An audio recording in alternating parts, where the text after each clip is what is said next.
لله على الناس حج البيت من استطاع إليه سبيلا ومن كفر فإن الله غني عن العالمين قل يا أهل الكتاب لم تكفرون بآيات الله والله شهيد على ما تعملون قل يا أهل الكتاب لم تصدون عن سبيل الله من آمن تبغونها عوجا وأنتم شهداء وما الله بغافل عما تعملون يا أيها الذين آمنوا إن تطيعوا فريقا من الذين أوتوا الكتاب يردوكم بعد إيمانكم كافرين وكيف تكفرون وأنتم تتلى عليكم آيات الله وفيكم رسوله ومن يعتصم بالله فقد هدي إلى صراط مستقيم صدق الله العظيم۔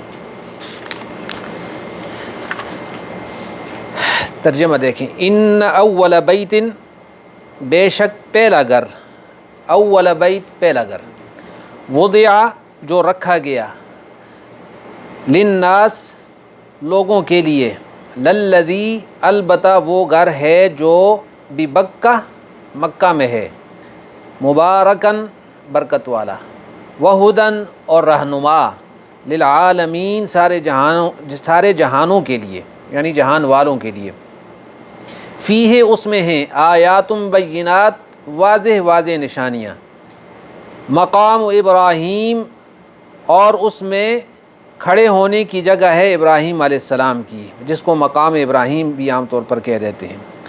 ومن دخلہ اور جو اس گھر میں داخل ہوا، کان آمنا امن والا ہو گیا، وللہ اور اللہ کے لیے، اللہ کی خوشنودی رضا کے لیے، علی الناس لوگوں کے ذمے ہے، لوگوں کے اوپر لازم ہے، حج البیت قصد کرنا، ارادہ کرنا اس گھر کا، من استطاع جو طاقت رکھتا ہو، الیہ اس گھر کی طرف، سبیلا راہ کی، یعنی اس راہ کے گھر کی طرف جانے کی طاقت رکھتا ہو تو اس پر اس گھر کا ارادہ اور حج کرنا فرض ہے۔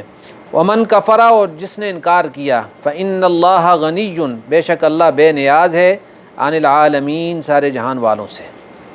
اب پہلے اس آیت کریمہ میں آپ نے دیکھا کہ حضرت ابراہیم علیہ السلام کی نسبت سے جو گھر انہوں نے تعمیر کیا اس کا تذکرہ آیا۔ پہلی آیت میں آپ نے دیکھا نا، پچھلا جو درس تھا کہ تم ملت ابراہیم کا اتباع کرو جو حنیفہ تھے، یعنی یکسو تھے، وہ مشرکوں میں سے نہیں تھے۔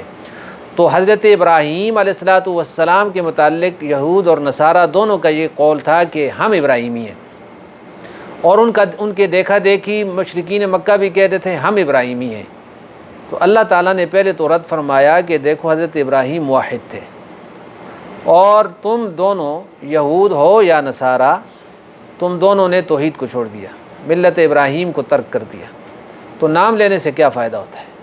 جب ان کے کام کو تم نہیں مانتے تو ان کے نام کے ٹائٹل لگانے سے کچھ فائدہ نہیں ہوگا۔ اور ان کے دیکھا دیکھی مشرکین مکہ نے بھی کہا کہ ہم ابراہیمی ہیں، تو اللہ نے فرمایا وما کان من المشرکین، تم سارے کان کھول کے سن لو کہ ابراہیم علیہ السلام تم میں سے کسی کے طریقے پر نہیں تھے، یعنی تم میں سے کوئی ان کے طریقے پہ نہیں ہے، تو ابراہیمی کیسے ہو گئے؟ اور پھر ان کا ایک بڑا اعتراض یہ تھا کہ جی اب یہ ایک بڑی بحث ہے نا کہ ذبیح جو ہیں حضرت اسحاق ہیں یا اسماعیل ہیں علیہ السلام۔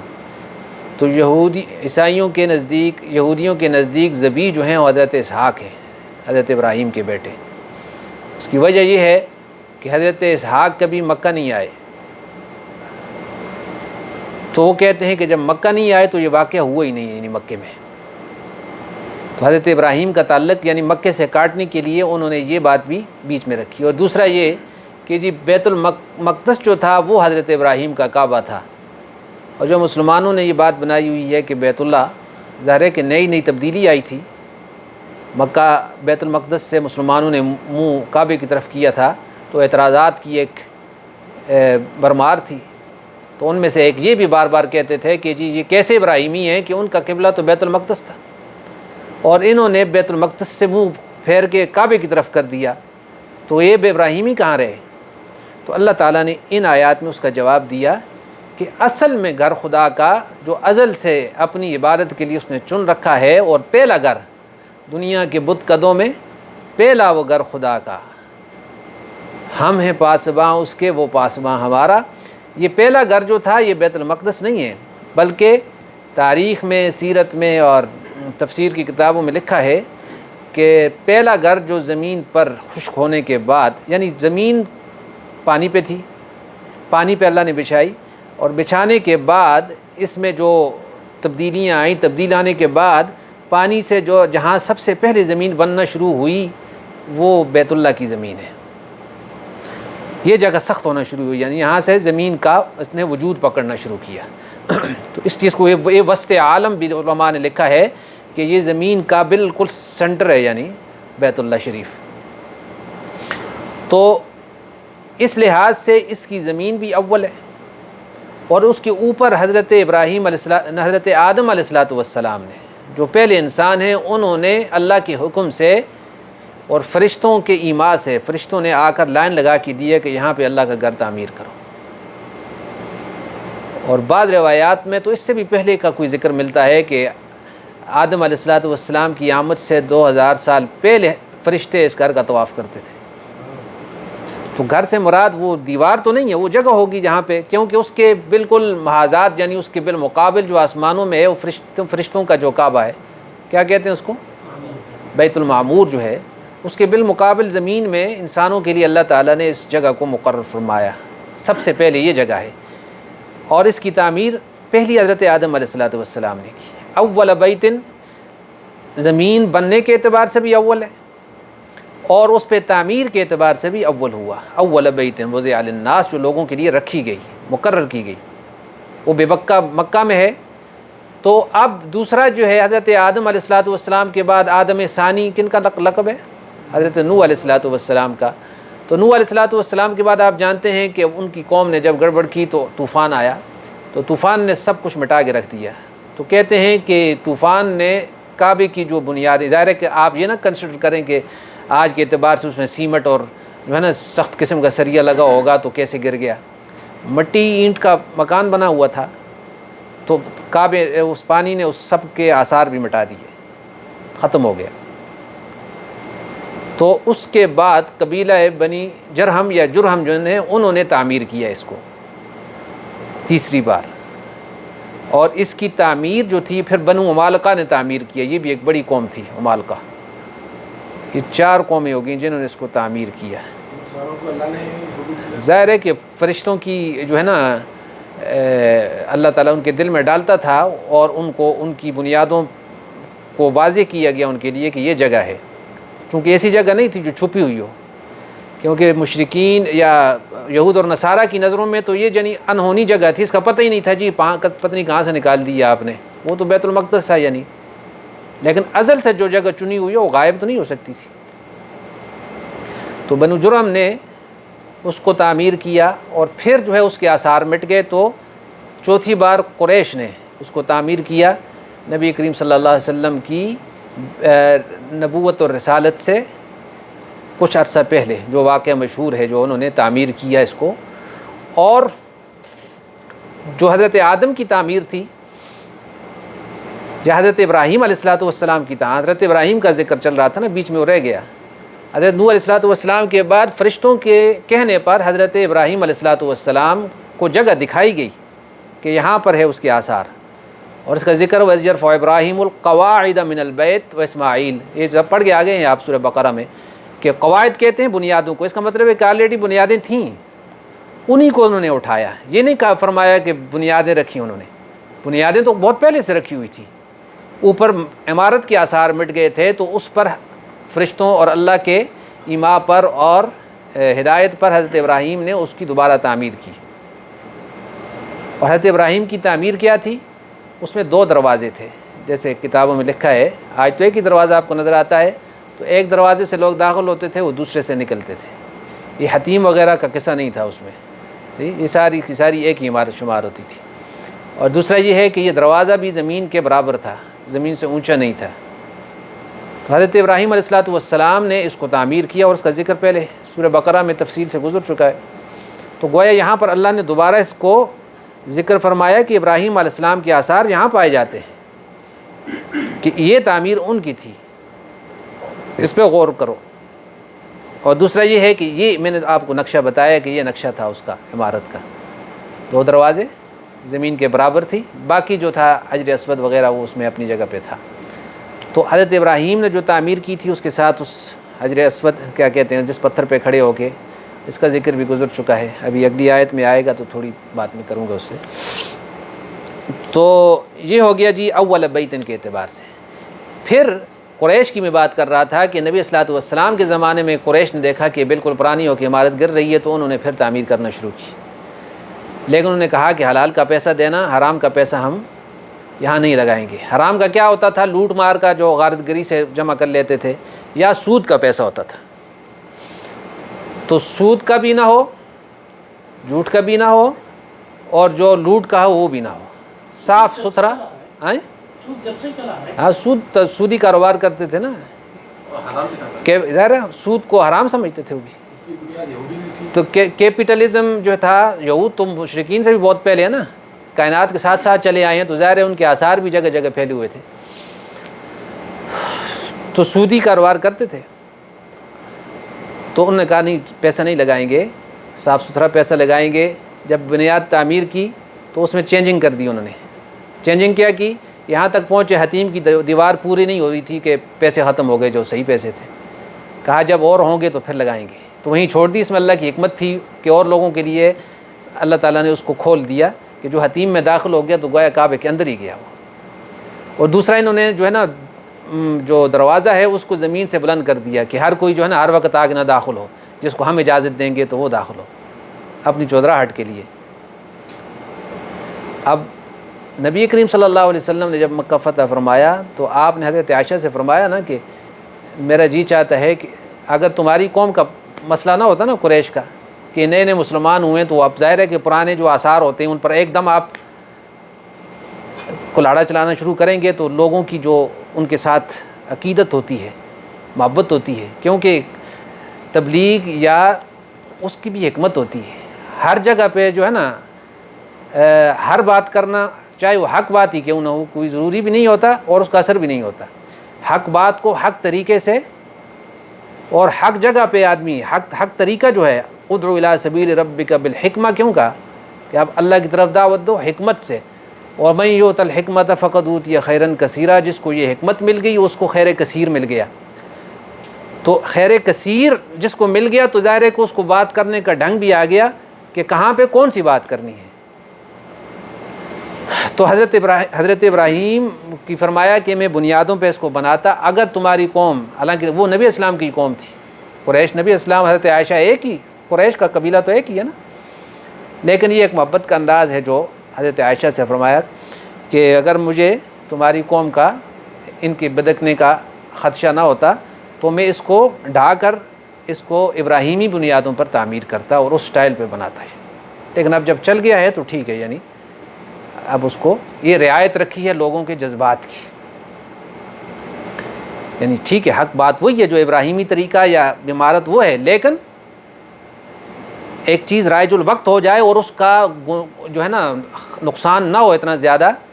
یہی بات سلطان ابن سعود کو مولانا شبیر عثمانی نے فرمائی تھی جس وقت جنت البقیع میں انہوں نے گنبد گرائے تھے، تو فرمایا تھا کہ بنانا غلط تھا، لیکن جب بن گئی تو لوگوں کی ایک عقیدت ان کے ساتھ، ان قبروں کے ساتھ، ان گنبدوں کے ساتھ ایک دلی عقیدت تھی۔ اب گرانا ٹھیک ہے، یہ تمہاری نظروں میں یہ امر بالمعروف ہے، یہ گرا دو، لیکن کیا اس گرانے یہ باقی رہتی یہ زیادہ نقصان تھا، یا اس کی وجہ سے جو اضطراب پیدا ہوا امت میں، لوگوں کے دلوں میں جو نفرت پیدا ہوئی وہ زیادہ ہے؟ یہی بات بڑے علماء نے طالبان کو بھی کہی تھی کہ تم بامیان کے بت جو توڑ رہے ہو، تم سے پہلے صحابہ یہاں پہنچے، انہوں نے کیوں نہیں توڑے؟ ہر جگہ پہ گولا مارنا ضروری نہیں ہوتا، یعنی ٹھیک ہے۔ تو حکمت جس کو کہتے ہیں نا کار دین کی حکمت اگر سمجھ آ گئی تو سمجھو اس کا کام بن گیا۔ دعا یہ کریں کہ اللہ تعالیٰ حکمت دین کے لیے دل کو کھولے۔ تو یہاں پہ نبی صلی اللہ علیہ وسلم کی حکمت تھی کہ آپ نے اس کو اس کے حال پہ چھوڑا کعبے کو۔ حضرت عبداللہ بن زبیر رضی اللہ عنہ کا نام سنا ہے نا؟ حضرت زبیر کے بیٹے ہیں، زبیر بن العوام. یہ حضرت عبداللہ جو تھے یہ بیٹے ہیں حضرت اسما کے، یعنی حضرت اسما حضرت عبداللہ بن زبیر حضرت زبیر کی بیوی ہیں. اور حضرت اسما کون ہے؟ حضرت عائشہ کی بہن ہے، بڑی بہن ہے. تو اس لحاظ سے حضرت عبداللہ حضرت عائشہ کے کیا لگے؟ بھانجے. تو ظاہر ہے کہ وہ بھانجے تھے، انہوں نے حضرت عائشہ سے یہ بات سن رکھی تھی. تو بیچ میں ایک ٹائم میں حجاز پہ ان کی حکومت قائم ہوئی. یہ کون سا دور تھا؟ جس وقت حجاج سے پہلے ہے نا؟ حجاج تو بنو امیہ کی طرف سے تھا نا. تو اس سے پہلے کا جو درمیان میں پیریڈ آیا 6 سال یا 7 سال تک حجاز پہ، مکہ اور مدینہ پہ اور اس اطراف پہ حضرت عبداللہ بن زبیر کی حکومت تھی. تو حضرت عبداللہ بن زبیر نے اپنے دور حکومت میں قریش والی نشانیوں کو مٹا کے حضرت ابراہیمی طرز پر اس کو تعمیر فرمایا، یعنی 2 دروازے اور یہ ساری صورتحال کی. پھر جب بنو امیہ نے کعبے پہ حملہ کیا، حضرت عبداللہ بن زبیر سے لڑائی ہوئی عبد الملک بن مروان کے زمانے میں. تو حجاج بن یوسف جو تھا وہ ان کا گورنر تھا یا کمانڈر تھا. تو اس نے جب حضرت عبداللہ شہید ہو گئے، کعبے کے اندر ہی شہید ہوئے، ساری کہانی آپ کو یاد ہوگی. حضرت اسما زندہ تھی. تو اس نے یہاں تک بس نہیں کی بلکہ حضرت عبداللہ بن زبیر کے ساتھ دشمنی میں جو ہے کعبے کی وہ بنیاد بھی مٹا دی جس پہ انہوں نے تعمیر کیا تھا، اور پھر دوبارہ اسی پرانے جو قریش کا سٹائل تھا اس پہ بنا کر اس کو چھوڑ دیا جیسے آج آپ دیکھ رہے ہیں. اس کے بعد جو ہے بنو عباس نے کوشش کی کہ ہم دوبارہ حضرت عبداللہ کے حضرت ابراہیم کے سٹائل پہ بنائیں کعبے کو. تو حضرت امام مالک نے فتویٰ دیا کہ بس کرو، جس حال پہ اسی پہ چھوڑ دو اس کو، کیونکہ اس کے بعد یہ ہوگا اگر تم نے بھی کیا تو اس کے بعد تمہارے بعد کوئی اور بادشاہ آئے گا تو وہ بھی اپنے طرف سے اس کو ضروری سمجھیں گے کہ کعبے کو گرائیں اور ہم اپنا نام بنائیں کہ جی فلاں بادشاہ نے تعمیر کیا تھا. لہٰذا جس حال پہ اسی پہ چھوڑ دو آپ. تو اس کے بعد پھر یہ اسی طرز پہ آج تک چلا آتا ہے کعبہ شریف. یہ اس کی مختصر سی جو میں نے بیک گراؤنڈ بتایا. تو پہلے اس کے بنانے والے حضرت آدم علیہ السلام ہیں، اور اس کے بعد آخری جو میرا خیال ہے یہی اس کا حجاج کے بعد بھی تو بنایا، لیکن یہ ہے کہ پرانے ہو گئے عمارت تو اس کو ٹھیک کیا بادشاہوں میں سے کچھ عثمانیوں نے یا کن نے کیا ہے اس کو. تو جہاں تک بیت المقدس کا معاملہ ہے، کیا پہلے اس کو بنایا یا کعبہ کو، تو حدیث پاک میں آتا ہے کہ وہ بیت المقدس جو ہے وہ 40 سال بعد بنایا گیا.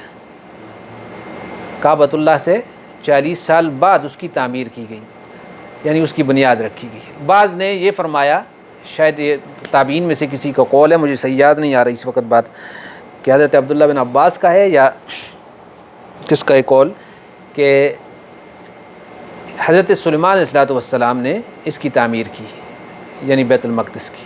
لیکن بنیاد یہ بات یعنی درست ہے حدیث کی کہ اس کی بنیاد بھی پہلے رکھی گئی، اور جو اس کو شان و شوکت سے بنایا ہے وہ حضرت سلیمان علیہ السلام نے بنایا ہے بیت المقدس کو. اور مسلمانوں کو کتنے مہینے تک ادھر نماز پڑھنے کا موقع ملا؟ 17 مہینے 17 مہینے اور 14 دن یا ایسا کچھ بات پڑی تھی پہلے. اور اس کے بعد حکم آیا تو مشرق قبلتین کے ذریعے ان کا رخ جو ہے مدینہ منورہ اس کی طرف کر دیا گیا، کعبۃ اللہ کی طرف. اس کے ذریعے گویا دونوں قبلوں کا وارث بنا دیا گیا اس امت کو اور اس رسول صلی اللہ علیہ وسلم کو، کہ ان کے مزاج میں اعتدال پیدا ہو جائے کہ یہ بیت المقدس کے بھی وارث ہیں اور بیت اللہ کے بھی وارث ہیں. اس لحاظ سے یہ ہے اول بیت. یہ ساری گفتگو ہوئی تھی اول بیت ان کے اعتبار سے. آگے دیکھیں جی، الذی ان اول بیت وضع للناس، جو رکھا گیا لوگوں کے لیے، للذی ببکہ، وہ ہے کہاں پہ؟ بکہ میں. اب بکہ کیوں کہا قرآن نے؟ تو لفظ سے لفظ بدلنے کا عربی زبان میں بھی قاعدہ ہے، اور یہاں پہ جو خاص طور پہ علماء تفسیر لکھتے ہیں اس کی وجہ یہ ہے کہ پرانے جو مخطوطات ہیں تورات و انجیل یا پرانے جو مذہبی دفتر ہیں ان میں اس جگہ کا نام بکہ ہی ہے، باس ہے.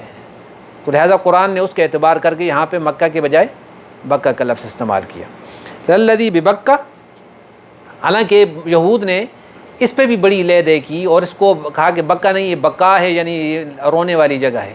حالانکہ ان کے انسائکلوپیڈیا نے اس کو غلط قرار دیا کہ نہیں یہ بے آب و گیا وادی کا نام ہوتا ہے بکہ، اور بعض نے کہا کہ با کو ہم میم سے بدل سکتے ہیں، یعنی کبھی با پڑھتے ہیں اور کبھی میم، مکہ اور مکہ یا بکہ یہ دونوں ایک ہی نام ہے، یعنی آپ یہ کہہ سکتے ہیں کہ یہ دو ایک ہی چیز کی دو پروننسیشن ہے آسان لفظوں میں، بے بکہ۔ تو وہ گھر مکہ میں ہے اور مکہ ایک وادی کا نام ہے۔ مبارکن، اب چند صفات اس گھر کی بیان ہو رہی ہیں، ان کو آپ غور فرمائیں۔ مبارکن ایک کہ وہ برکت والا مقام ہے۔ برکت کے کیا ہوتی ہے؟ ایک مانوی برکت ہوتی ہے، روحانی برکت ہے، وہ تو ظاہر ہے کہ آپ وہاں جاتے ہیں تو ایک نماز کا ثواب بڑھ کر 1 لاکھ ہو جاتا ہے، یہ اس کی برکت ہے۔ اچھا 1 لاکھ نماز کو اگر آپ دنوں کے حساب سے 5 نمازوں میں تقسیم کریں تو کتنا ایک عرصہ بنتا ہے جی؟ 20,000 دن، 20,000 دن پڑھیں گے تو لاکھ ہو جائیں گے۔ 20,000 دن، تو 20,000 دنوں کی اگر آپ سال بنائیں تو کتنے سال بنیں گے؟ میرا خیال ہے 50 سال سے اوپر کا کوئی عرصہ بنتا ہے، آپ حساب کر لیں 50 سال کچھ مہینے بنتے ہیں، وہ 50 سال تو ہماری زندگی ہی نہیں ہوتی۔ اور اس کعبے کی برکت دیکھیں کہ اس میں جس نے داخل ہو کر فرض نماز کا یہ ذکر ہے، فرض نماز اگر اس نے پڑھی کعبۃ اللہ میں تو اس کو 1 لاکھ نماز کا ثواب حاصل ہو گیا۔ اور ہمارے لوگ جو ہے نا پیزا کھانے کے لیے، نماز ادھر کھڑی ہوتی ہے، یہ وہاں پہ پیزا کھانے کے لیے چلے جاتے ہیں۔ اس لیے اگر کعبہ جانے کا موقع ملے تو کبھی بھی کوشش کریں کہ نماز قضا نہ ہو وہاں پہ، کعبہ میں نماز پڑھ لیں گا۔ اچھا یہ اس کی برکت ہے روحانی، اور جو ظاہری برکت ہے وہ آپ دیکھتے ہیں کہ ایک بے آب و گیا وادی ہے، پانی کا نام و نشان نہیں ہے، ابھی ٹینکروں سے پانی آتا ہے۔ آپ کنسیڈر کریں وہ پرانا زمانہ جس وقت کچھ ہے ہی نہیں وہاں پہ، نہ وہاں پہ کوئی جنگل ہے، نہ کوئی سبزہ ہے، نہ کوئی کھیتی ہے، نہ پانی ہے، تو اللہ تعالیٰ نے اس کو کیسا مرکز بنا دیا، کیسی برکت عطا فرمائی ہے کہ لوگوں کے دل کھینچے جاتے ہیں اس کی طرف۔ یہ اس کی برکت ہے ظاہری آنکھوں سے نظر آنے والی۔ وہدن، مبارکن برکت والا ہے، وہدن اور ہدایت کا ذریعہ للعالمین، سارے جان والوں کے لیے۔ یعنی جیسے کچھ شخصیات کو اللہ تعالیٰ نے ہدایت کا ذریعہ بنا دیتا ہے، کسی کتاب ہدایت کا ذریعہ ہے۔ اس کتاب کے شروع میں آپ نے ایک لفظ پڑھا تھا، کیا پڑھا تھا؟ ذالک الکتاب لا ریب فیہ، آگے کیا پڑھا تھا؟ ہدن، یہ صفت اس کتاب کی بھی ہے، ہدن للمتقین۔ اور ہمارے نبی کا نام ہے ایک ہادی، تو نبی بھی ہدایت والا ہے، کتاب ہدایت والی ہے، اور جس قبلے کو چنا گیا ہے وہ بھی ہدن للعالمین، جہان والوں کے لیے ہدایت کا ذریعہ ہے، یعنی وہ خدا کی طرف رہنمائی کرنے کا ذریعہ ہے۔ آپ یہاں سے بھی کھڑے ہوتے ہیں تو منہ میرا والکعبہ شریف کہتے ہیں، ٹھیک ہے جی، کہ خدا کی طرف لے جانے والا ہے دنیا میں بھی، تو ہدایت کا ذریعہ ہے سارے جان والوں کی۔ فیہ آیات بینات، اس میں نشانیاں ہیں، آیات، آیت کی جمع ہے نشانیاں، بینات کھلی کھلی نشانیاں، کچھ تو چھپی نشانی ہوتی ہیں، کھلی کھلی خدا کی قدرت کی نشانیاں، اور وہ نشانیاں جس سے یہ پتہ چلتا ہے کہ واقعی یہ ابراہیم علیہ الصلوۃ والسلام کا مسکن یا ان کا تعمیر کردہ گھر ہے، وہ نشانیاں، کیونکہ اس پہ جو ان کا اعتراض ہے اس کا جواب بھی دیا جا رہا ہے اس میں۔ اور اس میں ان نشانیوں میں سے ایک کیا ہے؟ مقام ابراہیم۔ یہاں مقام ابراہیم کا کیوں لفظ؟ بعض نے کہا مقام ابراہیم یعنی یہ جگہ ہی مقام ابراہیم ہے، سارا حرم ہی، بعض مفسرین نے یہ لکھ دیا، لیکن صحیح بات یہ ہے کہ مقام ابراہیم خاص اس جگہ کا نام ہے جس کو مقام ابراہیم ہم کہتے ہیں۔ وہ 2 پاؤں کے نشان جو لگے ہوئے حضرت ابراہیم علیہ الصلوۃ والسلام کے، جس پتھر پہ کھڑے ہو کر آپ نے کعبے کی تعمیر کی تھی، یہ کہتے ہیں کہ اب دیکھیں یہ بھی خود قدرت کی نشانی ہے نا، ورنہ پتھر پہ پاؤں تو نہیں جمتے، چاہے آپ سارا دن کھڑے رہیں، ساری رات کھڑے رہیں، 10 سال کھڑے رہیں پتھر پہ، یہ ٹھیک تھا کہ اتنا گہرا نشان نہیں ہے جتنا آج آپ دیکھتے ہیں۔ آپ دیکھتے ہیں نا وہ پورا کافی گہرا نشان ہے، اتنا گہرا تو نیچے کا نکالیں گے کیسے اس میں سے؟ یہ ابھی تو چاندی کے یا سونے کے خول میں انہوں نے بند کر کے رکھ دیا، اس سے پہلے یہ اوپن رکھا تھا جیسے حجر اسود رکھا ہوتا ہے، تو لوگ آتے تھے اس میں پانی بھی برکت کے لیے ڈالتے تھے، چومتے بھی تھے، اس سے اپنا ماتھا بھی رگڑتے تھے، ہاتھ بھی رگڑتے تھے، تو کرتے کرتے اس میں جو تھوڑے بہت نشان تھے وہ گہرے ہوتے گئے، جو آج آپ کو نظر آتے ہیں بہت گہرائی میں۔ تو پھر حکومتوں نے اس کو چھپا کے اور دور کر کے کہ برکت کے لیے اپنی آنکھوں کو صرف تم استعمال کرو، ہاتھوں کو نہ استعمال کرو، وہاں پہ رکھ دیا اس کو۔ تو یہ ابراہیم علیہ السلام کے قدم بتا رہے ہیں کہ وہ یہاں آئے تھے، اور تم کہتے ہو کہ جی وہ فلسطین میں تھے۔ یہودی ہو تم اس کو نہیں مانتے، کعبے کو آج بھی نہیں مانتے نا، تو تم کہتے ہو ہم ابراہیمی ہیں، ابراہیم علیہ السلام کے قدم تو یہ پڑے ہیں، اور ان کے بیٹے کے قدموں کی رگڑ سے آب زمزم جاری ہو کر ساری دنیا میں اس کا فیض پھیل رہا ہے، لیکن تم نے اس سے آنکھیں بند کر رکھی ہیں۔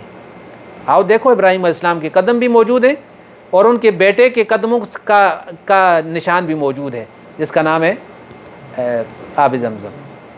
وہ قیامت تک باقی رہے گا، اللہ نے باقی رکھ دیا اس کو، انکار کیسے کرتے ہو تم؟ تو مقام ابراہیم ہے اس میں، جس پر اگر آپ عمرہ کرتے ہیں تو 2 رکعت نماز پڑھنا کیا ہے، ہمارے ہاں واجب ہے کہ آپ اس کو پڑھا جائے، لیکن بعض لوگ غیر ضروری زور مارتے ہیں کہ اس کے قریب ہی ہو کہ ہم پڑھیں، چاہے سارا جو ہے نا طواف گڑبڑ ہو جائے، یہ منع ہے۔ ٹھیک ہے جی، آپ کو جہاں پہ آسانی سے جگہ ملتی ہے وہی مقام ابراہیم ہے، وہاں پہ 2 رکعت پڑھ لیا کریں، کیونکہ دیکھا میں نے کتنی بار آنکھوں سے کہ بعض لوگوں کی عادت ہوتی ہے کہ چلتے طواف کے آگے جو ہے نا اللہ اکبر کر کے کھڑے ہو جاتے ہیں، تو یہ غلط ہے۔ بعض لوگ اب حجر اسود کو چومنے کے لیے لوگوں کے سروں کی کبھی ادھر ماریں گے کبھی ادھر ماریں گے، بھائی تکلیف کسی مسلمان کو تکلیف دینا یہ شرعاً ناجائز ہے۔ حجر اسود کو چومنا صرف ایک سنت عمل ہے، فرض نہیں ہے۔ اگر فرض ہوتا تو پھر تو آپ چاہ کر جو ہے نا لوگوں کے اوپر سے گریں اور ان کو دھکے دیں اور چیخو پکار کریں، لیکن اگر ایسا نہیں ہے، شریعت نے اجازت دے رکھی ہے، نبی صلی اللہ علیہ وسلم نے ایک ہی بار اس کو بوسہ دیا حج میں، اور پھر 7 بار استلام کیا دور سے، یہ تعلیم دینے کے لیے کہ جی آپ اگر طاقتور ہیں، اس کا یہ مطلب نہیں ہے کہ دونوں جو ہے نا بازو ایسے کر کے لوگوں کو تکلیف دیتے ہوئے پہنچ جائیں جی، اور سر کو سیڑ دیں اور پھر نکالیں بھی نہیں اس سے، کیونکہ ہماری اپنی اپنی عقیدت کے طریقے ہیں نا، ہم ان کو بدلنا نہیں چاہتے۔ آگے کیا ہے، ومن دخلہ کان آمنا، یہ کتنی صفات آپ نے پڑھی اس میں، مبارک، یاد رکھ لیں ان کو، ٹھیک ہے جی، اور ذریعہ ہدایت ہے جان والوں کے لیے، اور تیسرا یہ ہے ومن دخلہ کان آمنا، جو کوئی اس میں داخل ہو گیا وہ امن میں آ گیا۔ اب اس امن کا کیا ہے، ظاہر ہے کہ اس کی شرائط لکھی ہوئی فقہ کتابوں میں، اگر ایک آدمی اپنے اس کو اگر قاتل بھی ہے کسی کا، حرم کے اندر داخل ہو جائے، باہر قتل کر کے حرم کی حدود کے اندر داخل ہو جائے، تو امام حنیفہ رحمہ اللہ کے قول کے نزدیک آپ اس کو باہر نہیں نکال سکتے جب تک وہ خود نہ نکلے۔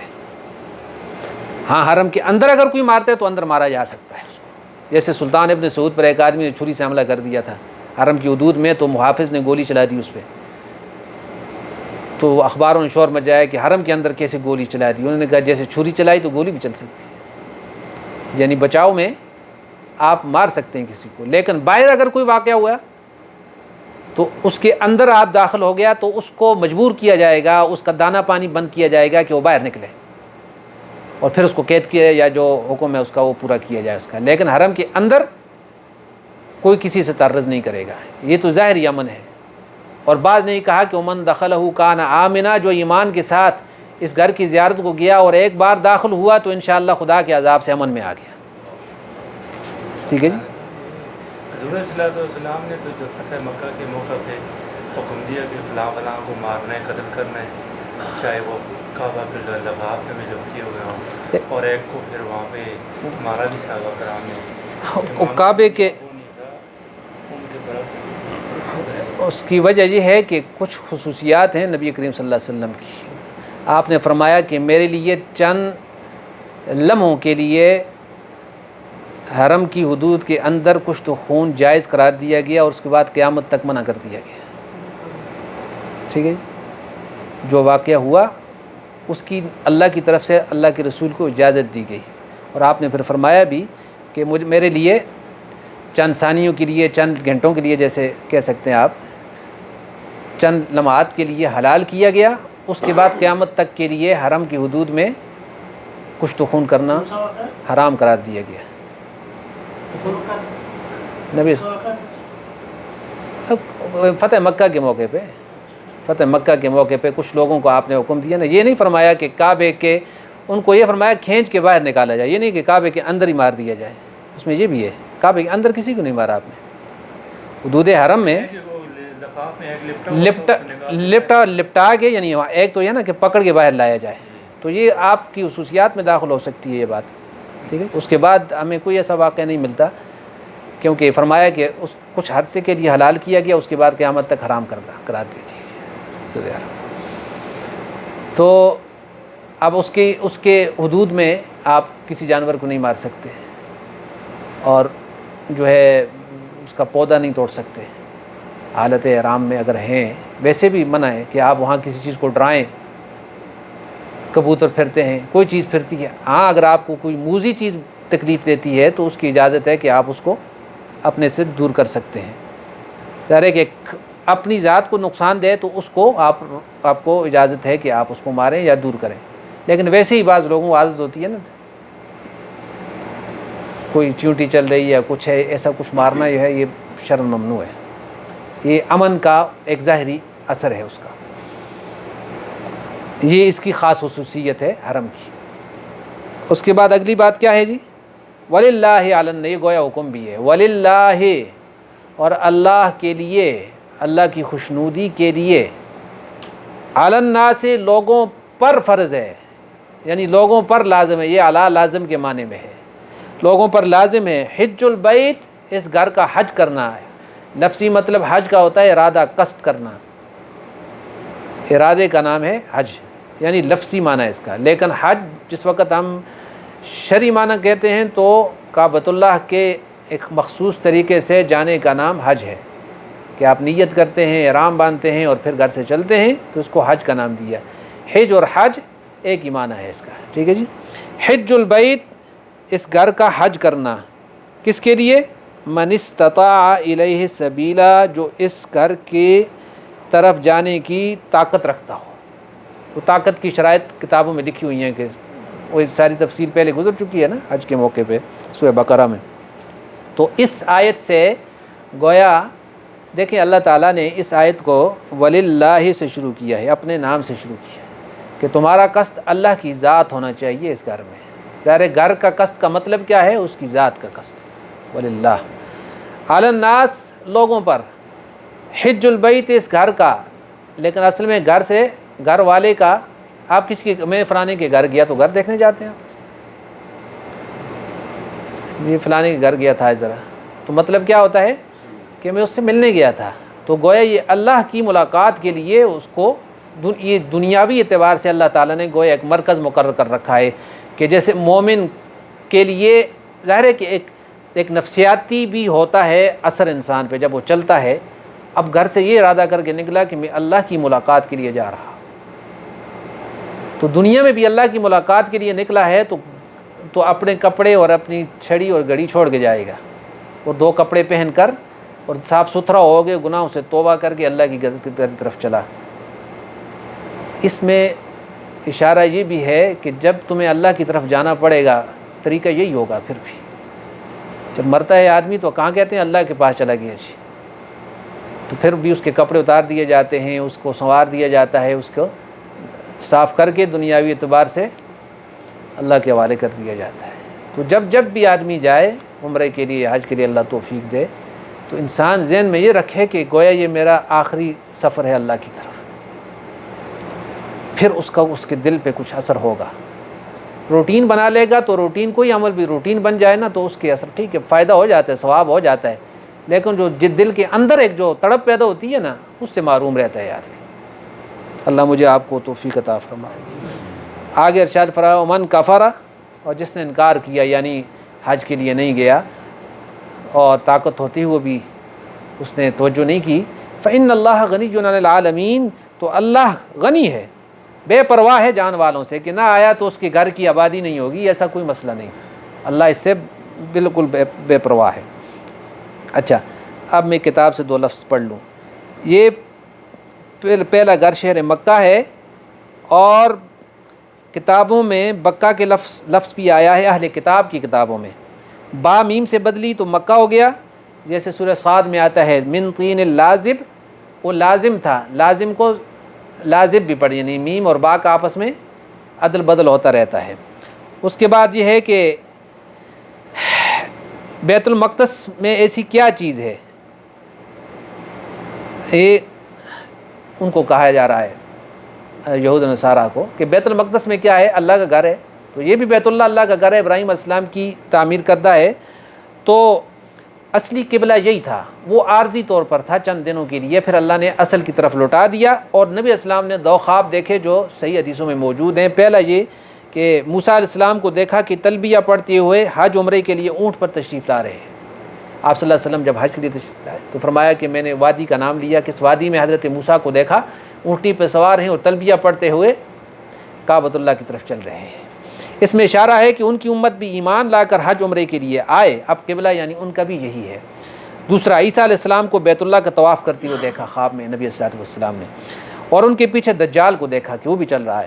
اس میں 2 اشارے ہیں، ایک ان کی امت بھی ایمان لا کر حج عمرہ کے لیے آئے، اور دونوں مسیح جمع ہوں گے، مسیح عیسیٰ علیہ السلام اور مسیح الدجال، اس کے ساتھ بھی مسیح کہتے ہیں کہ آنکھ مسح ہوگی یعنی دبی ہوئی ہوگی، اس وجہ سے اس کا نام بھی مسیح پڑ گیا، اور ایسا آخری زمانے میں ہوگا۔ آگے جی تفصیل میں آپ کو بتا چکا ہوں۔ تو بے شک پہلا گھر جو سب لوگوں کے لیے مقرر کیا گیا وہ ہے جو شہر بکہ میں ہے، وہ بابرکت اور جانوں کے لیے رہنما ہے، اس میں واضح نشانیاں ہیں، ان میں سے ابراہیم علیہ السلام کے کھڑے ہونے کی جگہ ہے، اور دوسری نشانی یہ ہے کہ جو آدمی اس میں پہنچ گیا وہ مامون ہو گیا، اور وہ جہانوں کے لیے رہنما اس طریقے پر ہے کہ اللہ کی بندگی کے لیے لوگوں کے ذمے اس گھر کا حج کرنا فرض ہے جو اس تک پہنچنے کی طاقت رکھتا ہے، اور جس نے انکار کیا تو بے شک اللہ تعالیٰ سارے جہانوں سے بے نیاز ہے۔ یہاں تک ہی آج کا درس ختم کرتے ہیں، کیونکہ یہ تفصیل تھوڑی سی بیت اللہ، اولیت بیت اللہ کے اعتبار سے یہ ساری بات آ گئی، تو انشاءاللہ العزیز اگلی آیات جو میں نے تلاوت کی تھیں، خیال تھا کہ میں اس رکوع کو پورا کر لوں گا، لیکن انشاءاللہ اگلے درس میں اس کو پورا کریں گے۔ سبحانک لا علم لنا الا ما علمتنا انک انت العزیز الحکیم برحمتک۔